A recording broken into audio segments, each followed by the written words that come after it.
옆에 분 인사하겠습니다. 보고 싶었습니다. 손도 한번 잡아주시면 어떨까요? 다시 한번 하겠어요. 보고 싶었어요.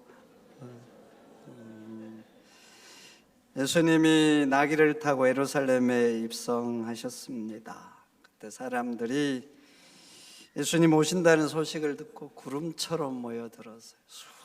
수많은 사람들. 근데 요한복음 12장에 보면 이 큰 무리가 종려가지를 가지고 예수님을 맞이했다 그래요. 그냥 맞이한 게 아니라 종려가지를 흔들면서 예수님이 오셨다고. 그리고 오늘 8절 보세요. 그것으로 안 끝납니다. 대다수 사람들이 자기 겉옷을 벌어서 길에 폈다 그러잖아요. 겉옷을 펴서. 제가 이렇게 쭉 하는데 여러분들이 겉옷을 쫙 벗어서 이렇게 하면 어떨 것 같아요? 당시 겉옷이라는 건 얼마나 귀합니까? 예수님이 십자가에 달릴 때 그 옷을 군인들이 서로 가지려고 제비 뽑았죠. 옷이 굉장히 당시에는 귀해요. 그리고 이스라엘 사람들에게 옷은 그 밤이 되면 이불 대용이고 굉장히 귀한 거죠. 그 겉옷까지 깔아가면서 환영한 거예요. 그리고 오늘 9절 말씀 보면 사람들이 앞에 가고 뒤에 가면서 소리를 쳤대. 호산나! 호산나! 호산나가 무슨 뜻인 줄 아세요? 제발 우리를 구원하라는 간절함과 애타는 그 마음을 담아서 제발 우리를 좀 구해달라는 이런 의미가 호산나예요. 근데 앞에 가면서 뒤에 가면서 종려가지를 흔들면서 사람들이 소리친 거예요. 호산나! 호산나! 이 열기가 얼마나 대단했던지 오늘 10절 그 다음 보면은 온 성이 소동했다는 거예요. 온 성이. 그러니까 모여서 소리를 치고 그 열기가 정말 예루살렘 성에 가득한 거예요. 성이 진동할 정도로. 그럼 한번 봐보세요. 이들이 지금 왜 이렇게 온 성이 소동할 정도로 예수님을 환영할까요? 이들은 예수님 소문을 들은 거예요. 예수님이 입성하시기 전에 어떤 일을 하셨습니까? 죽은 지 4일이나 된 나사로를 살리셨습니다. 그러니까 예수님이 오시기 전인데도 이 소문이 예루살렘 성에 쫙 퍼진 거예요. 그래서 많은 유대인들이 베다니까지 가서 살아난 나사로를 보러 갔다 그래요. 그뿐 아닙니다. 그뿐 아니에요. 오병이어의 기적을 체험했고 예수님을 맞이한 사람 중에는 그 현장에 오병이어의 기적을 체험할 때 그 현장에 있었던 사람도 있었습니다. 그리고 무리를 걸었던 일, 온갖 불치의 질병을 고쳤던 것 다 들은 거예요. 그래서 이들이 기대한 거예요.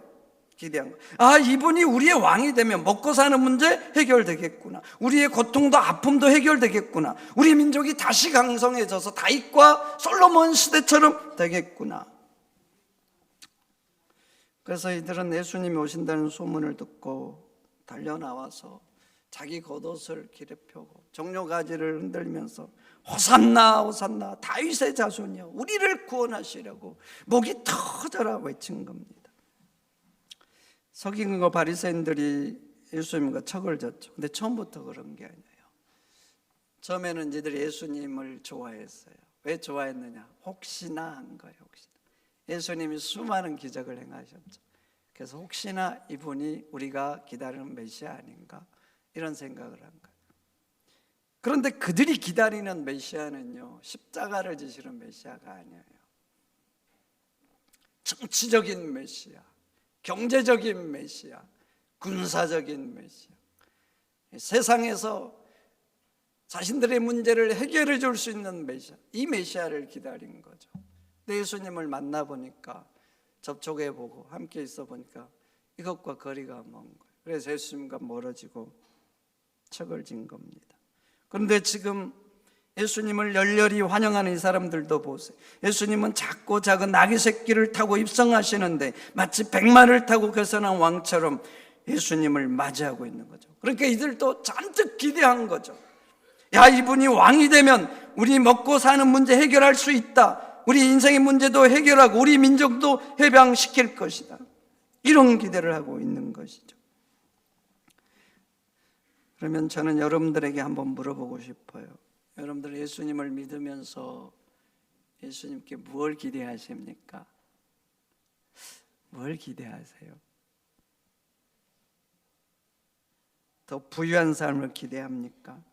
내 문제를 해결받고 예수님 덕으로 사업도 잘 되고 승진하고 자녀들의 문제도 해결받고 그런 걸 원하세요? 네, 성도 여러분, 예수님은 자기를 따르는 자들에게 이렇게 말씀하셨어요. 누구든지 나를 따르려거든 자기 십자가를 지고 나를 따르라. 여러분, 누구든지입니다. 나는 죄하고 이게 아니에요. 누구든지. 그래서 주님을 따르는 것은 십자가 없이 갈 수 없는 길이에요. 그런데 많은 사람들이 신앙생활하면서 십자가가 아니라 영광을 기대합니다. 예수님 덕으로 잘 되고 문제 해결받는 걸 기대하죠. 용인 순교자 기념관에 가면 주기철 목사님의 글이 들어간 입구에 새겨져 있습니다. 제가 처음 그 순교자 기념관을 가서 이 글을 읽는데 마음에 들어오더라고요. 이 글이. 주님을 위하여 오는 고난을 내가 이제 피하였다가 이 다음 내 무슨 낯으로 주님을 대하리까? 주님을 위하여 이제 당하는 수욕을 내가 피하였다가 이 다음에 주님이 너는 내 이름과 평안과 즐거움은 다 받아 누리고 고난의 잔은 어찌하고 왔느냐고 물으시면 나는 무슨 말로 대답하랴. 이 글은 주기철 목사님이 7년의 옥고사리를 하셨잖아요. 온갖 고문을 당하셨어요. 고문을 당하다 보면 육체도 약해지지만 마음도 약해지죠. 주기철 목사님도 인간이잖아요. 당연히 그런 고문과 아픔을 이기는 게 아니에요.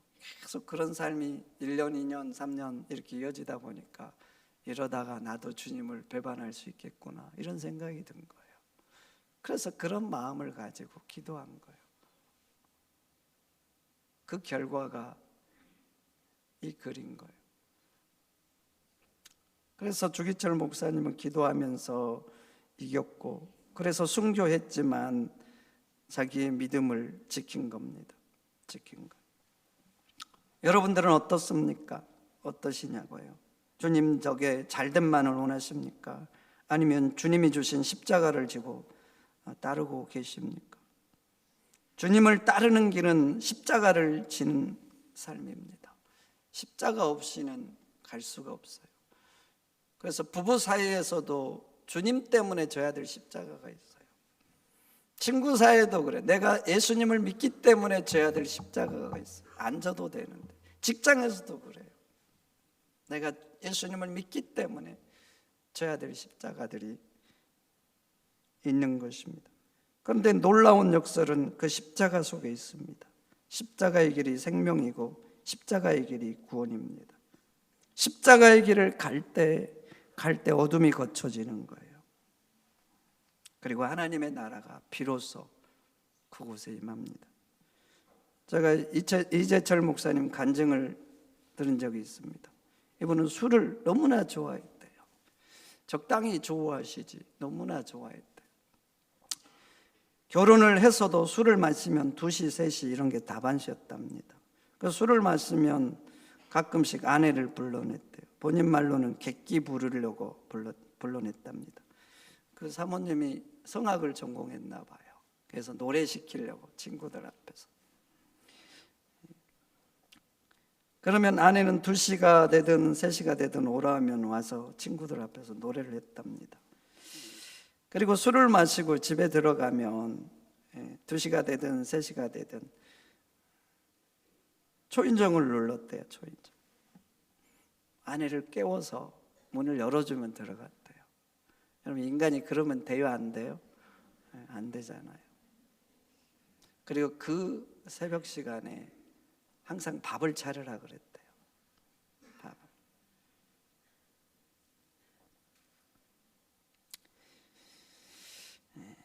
그래도 아내는 한 번도 안 된다고 하지 않고 항상 밥을 차려주었답니다. 그러던 어느 날도 술을 새벽까지 먹다가 집에 갔대요. 그날은 호주머니에 손을 넣는데 열쇠가 잡히더래요. 그때는 다 번호키가 아니라 열쇠 끌고 들어갔잖아요. 그래서 그날은 초인종을 안 열고 열쇠를 끌고 들어갔다. 현관문을 열고 방문을 열었답니다. 스탠드가 켜져 있대요. 아내가 엎드려 있는데 보니까 잠이 들었더래요. 그리고 그 머리맡에는요, 눈물에 젖은 노트가 펴져 있더래요. 그 노트를 조용히 빼서 읽었답니다. 그 마지막 페이지는 그날 적은 거죠. 마지막 페이지는 이렇게 적혀 있더래요. 오늘도 나는 버스를 타고 외곽으로 나갔다. 그리고 한없이 걸으면서 생각했다. 어떻게 죽을까? 약을 먹고 죽을까? 손목을 그어서 죽을까? 나는 죽음을 생각하지만 그렇게 죽는 것은 하나님이 원하는 죽음이 아니라 그렇게 죽을 수는 없다. 내 남편 참으로 힘들다. 죽을 만큼 힘들다. 그러나 하나님이 주신 내 남편으로 주신 사람이다. 그래서 사랑하면서 살려고 한다. 주님, 저를 아시지요? 저는 연약한 여인에 불과합니다. 그러니 주님이 맺어주신 남편 사랑하면서 살도록 저를 성령으로 도와주십시오. 이렇게 눈물자국으로 써진 글씨. 그걸 읽는데 목사님 가슴이 막 울리더래요. 쿵, 쿵, 쿵. 진정할 수 없는 울림. 북을 치는 것처럼.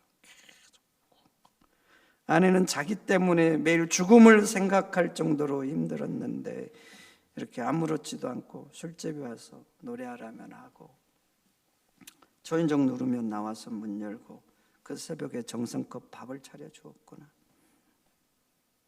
가슴에 쿵쿵거리는 그 울림이 진정되지 않더래요. 그리고 그날 이후 자신의 삶을 바꿨답니다. 그리고 신학교를 가고 몇 년 후에 목사가 되었습니다. 여러분, 그 삶 얼마나 힘들었겠습니까? 믿음의 사람이잖아요. 그 새벽에 술 먹는데 와라 그래서 술 취한 친구들, 그 친구들만 있겠어요? 주변에 또 술 먹고 취한 사람들. 여러분, 술 취한 사람들과 얘기해 보셨어요?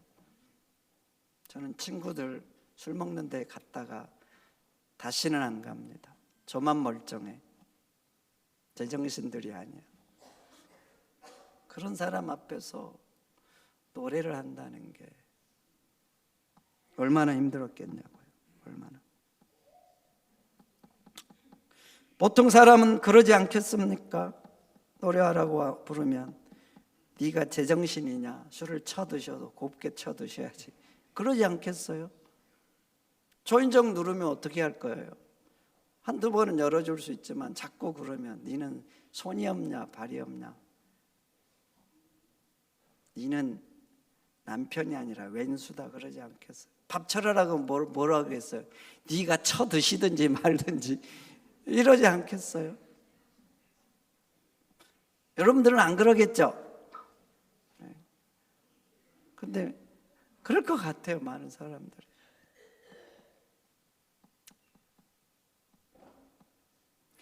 만약 사모가 그렇게 했다면 우리가 아는 이재철 목사님은 없었겠죠. 그리고 그 결혼 생활 어떻게 됐겠어? 계속 치고.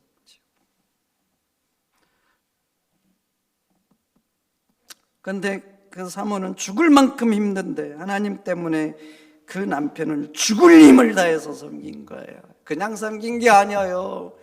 죽을 힘을 다해서 이를 악물고 사랑한 겁니다. 여러분은 신앙생활하면서 도대체 무엇을 기대합니까? 내 문제를 해결해 줄 예수님을 기대합니까? 근데 신앙의 본질은요, 내게 주신 십자가를 지고 가는 거예요. 십자가를 지고. 그게 신앙이에요, 신앙. 그런데 신앙의 역사는 그 십자가의 길이 구원의 길이고 그 좁은 길이 생명으로 인도하는 거예요. 그 사모가 그 좁은 길, 아픈 길, 그 길을 갔기 때문에, 묵묵히 갔기 때문에 그곳에 사단이 쳐놓은 견고한 진들이 거쳐지고 생명의 역사, 하나님의 나라가 임한 겁니다. 우리 주님은 이 고난 주간에 십자가의 길을 가셨습니다. 먼저 가셨어요. 여러분도 그 길을 가시기를 주의 이름으로 축원드립니다. 축원드립니다. 두 번째, 예수님이 예루살렘에 입성하실 때 그 전후 행적을 봐보세요. 그 행적의 중심에는 한 가지가 있어요. 그 한 가지가 뭐냐면 바로 하나님 말씀입니다.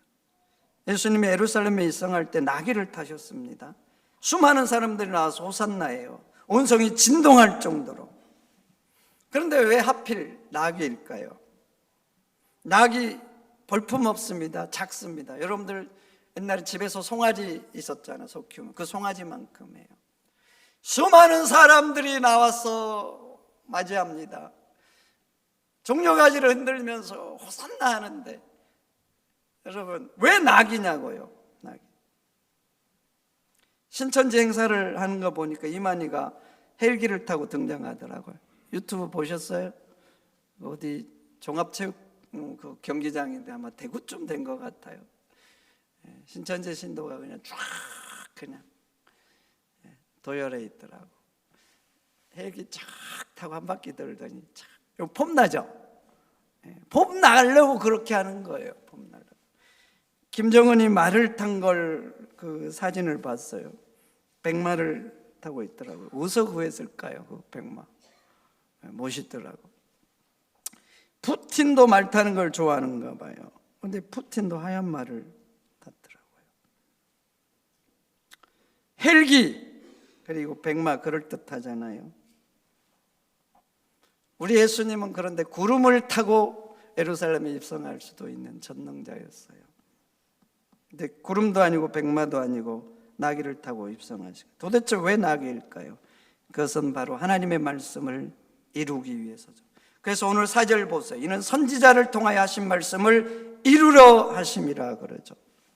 그러니까 예수님의 삶의 목적은 멋있는 거, 그럴듯함, 폼, 여기에 있지 않아요. 하나님 말씀을 이루는 거.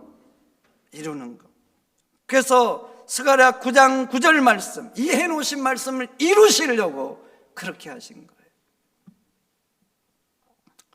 예루살렘에 입성하는 것도 그렇죠. 기다리고 있는 게 영광입니까? 아니죠. 십자가, 수치와 고통, 죽음이 기다린 거예요. 예수님 다 하셨습니다. 그리고 올라가기 전에 이미 제자들한테 3번이나 말했어요. 내가 예루살렘에 올라가서 고난을 받고 죽는다고.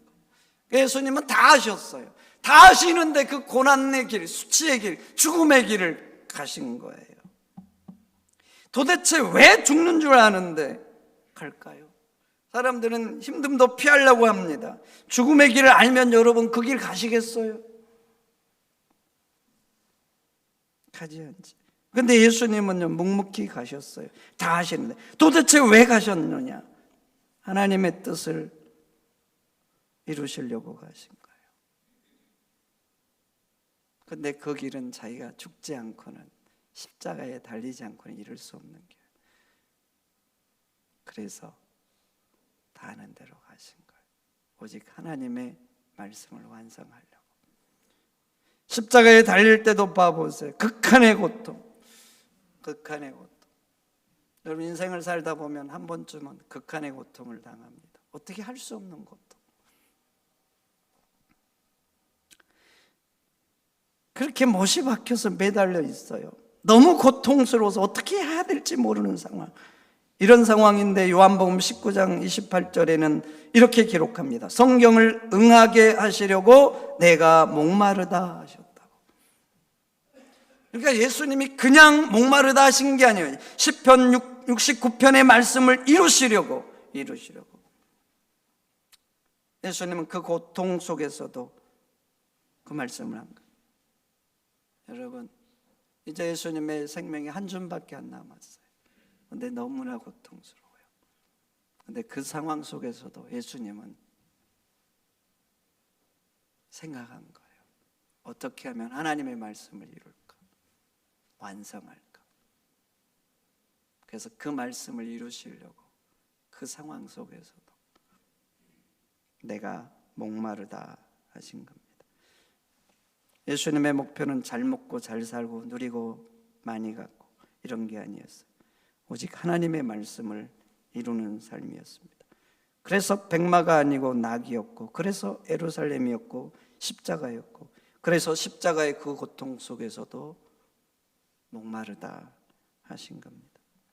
여러분, 신앙의 목표는 하나님의 뜻을 이루는 것입니다. 하나님의 말씀을 완성하는 거예요. 그 길이 십자가의 길이고 죽음의 길이어도 내 삶으로 하나님 말씀을 완성하는 거, 그게 신앙이에요. 신앙. 그래 여러분, 예수님 믿으시죠? 네. 하나님 말씀이 진리고 생명이라고 믿으시죠? 그래 여러분들도 그 길이 비록 십자가의 길일지라도 여러분 삶으로 하나님 말씀을 완성해 가시기를 축원드립니다. 누가복음 19장에 보면 예수님이 열렬한 환호를 받으신 후에 예루살렘 성을 보고 우셨다 기록해. 똑같은 이 상황이 누가복음 19장에 기록이 됐어요. 근데 이상하게 환호를 받으신 후에 예루살렘 성에 가까이 가셨는데 그 성을 보시고 우셨다 그래요. 도대체 왜 우셨을까요? 사람들이 너무나 열렬히 예상치 않게 막 지금 난리잖아요. 막 종려 가지 흔들고 자기 겉옷도 펴고 호산나 호산나 이렇게 막 감격해서 오신 거예요. 전혀 그렇지 않죠. 전혀. 그리고 그 후에는 이제 성전을 보시죠. 제자들과 함께 입성하셔서. 근데 아주 충격적인 말씀을 제자들에게 하십니다. 돌 위에 돌 하나도 남지 않고 무너지리라. 제자들은 그 성전이 자랑스러웠어요. 그 성전은 솔로몬이 지었던 성전하고는 비교가 안 돼요. 너무나 더 거대하고 웅장하고 컸어요. 솔로몬이 지었던 성전도 대단한데 그 성전은 그래서 자랑스러워서, 제자들은 자랑스러워서 이 성전을 보면서 말하는데 예수님은 돌 위에 돌도 남지 않고 무너지리라 이렇게 말합니다. 도대체 왜 예수님은 예루살렘 보고 우셨을까요? 왜 도대체? 하나님의 백성들이 있고 율법의 의로는 흠이 없다고 자부하는 자부심들이 넘치는 바리새인들이 그 거리를 할애하고 있잖아요. 그런데 예수님 그 성을 보고 우신 거예요. 왜 도대체 성전이 무너질 거라고 예언했을까요? 매일 백성들이 제물을 가지고 와서 거기 제사하고, 제사장들은 아침과 저녁으로 상번제를 매일 제사를 해서 그 제물의 향기가 하나님 앞에 매일 올라가잖아요. 근데 그 성전인 건데 무너짐을 말씀한 거예요. 도대체 왜 그랬을까요? 왜? 예수님은 예루살렘과 성전을 보시기 전에 한 가지를 먼저 보셨어요. 그 한 가지가 뭐냐면 그들 속에 하나님이 없다는 거죠. 율법의 의로는 흠이 없다고 자부하는데 그들 속에도 하나님이 없습니다. 매일 예배하고 제사하는데 그 성전 가운데도 하나님이 계시지 않아요.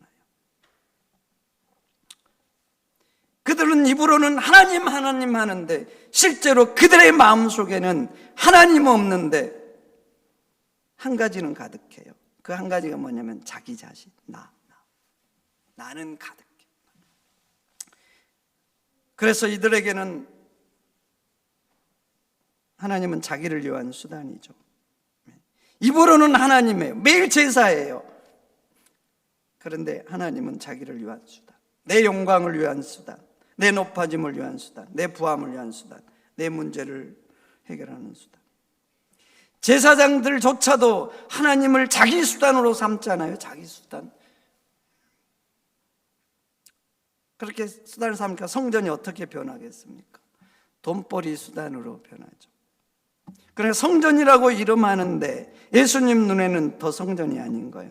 강도에 속으린 거죠. 신앙의 이름으로 백성의 동원을 차치하는 강도에 속을. 그래서 오늘 본문 봐보세요. 입성이 끝났습니다. 예수님이 어디를 가셨어요? 12절 어디 가셨어요? 입성하신 후에 첫 번째 가신 거 성전 가셨죠. 그리고 13절 말합니다. 너희가 이 성전을 강도의 소굴로 만들어. 그래서 입성하시고 첫 번째 하신 게 그 성전을 정화시키는 거였어요.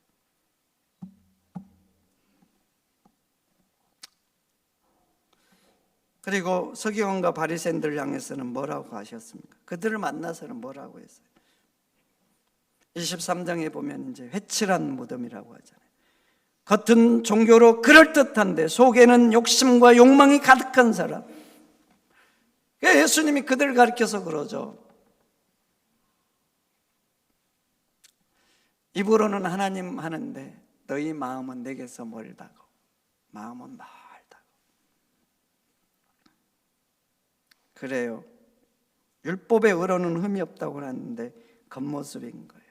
종교로 포장. 그리고 속에는 회칠한 무덤처럼 온갖 욕심과 인간의 욕망들. 예수님이 왜 우셨냐고요? 그래서 우신 거예요. 그래서 시온성이라는 하나님의 성이라는 그 성에 사는 그 사람들 때문에 가슴이 너무 아픈 거예요. 왜 성전이 무너질 거라고 하셨냐고요? 이미 썩을 대로 썩었잖아요. 여러분, 집도 썩으면 무너집니다. 나무도 썩으면 무너져요. 성전도 그런 거예요. 이미 부패할 대로 부패한 거예요. 그래서 돌 위에 돌 하나 남지 않고 무너질 거라고 하신 겁니다. 여러분들에게 하나님은 어떤 분입니까? 여러분들에게 하나님은 어떤 분이세요? 나를 위한 수단입니까? 수단. 내 문제를 해결하는 수단. 내가 좀 더 하나님 덕으로 잘 되고 편하고 부유하고 영광받는 수단. 근데 성도 여러분, 하나님은 수단이 아닙니다. 우리의 목적인 줄 믿습니다. 우리의 목적. 내 인생을 다 걸어야 될 내 인생의 유일한 목적. 그분이 하나님이세요. 내 인생의 목적이 돼야 내 인생이 하나님의 영광을 구합니다. 하나님이 내 인생의 목적이 돼야 내 삶이 십자가의 길이 되어도 가시밭길이 되어도 내가 어떻게 하면 좋을까가 아니라 어떻게 하면 하나님의 말씀이 이루어질까, 이것을 고민하는 거예요. 예수님처럼 하나님이 목적이 되면, 그래서 예수님처럼 그 길이 십자가의 길이고 죽음의 길이고 그 고통의 순간에도 하나님의 말씀을 이루는 삶을 사는 거예요. 성도 여러분, 예수님은 십자가를 지심으로 하나님의 말씀을 완성하셨습니다. 죽음으로 완성하신 거예요. 여러분들도 주님이 가신 그 십자가의 길을 가시고, 그 길이 비록 죽음의 길일지라도 하나님 말씀을 내 삶으로 완성할 수 있는 길이라면 기꺼이 그 길을 가시는 여러분들이 되시기를 주님의 이름으로 축원드립니다. 축원드립니다. 하나님, 오늘 주신 말씀 마음에 잘 새겨서 하나님이 나를 위한 수단이 아니라 내 인생의 목적이 되게 하옵소서. 그래서 내 온 삶으로 하나님의 영광을 구하고 그 길이 고난과 십자가의 길일지라도 하나님 말씀을 내 죽음으로, 내 아픔으로 이룰 수 있다면 아멘 하면서 말씀을 이루는 삶이 되도록 역사하여 주옵소서. 존귀하신 예수님의 이름으로 기도하옵나이다. 아멘.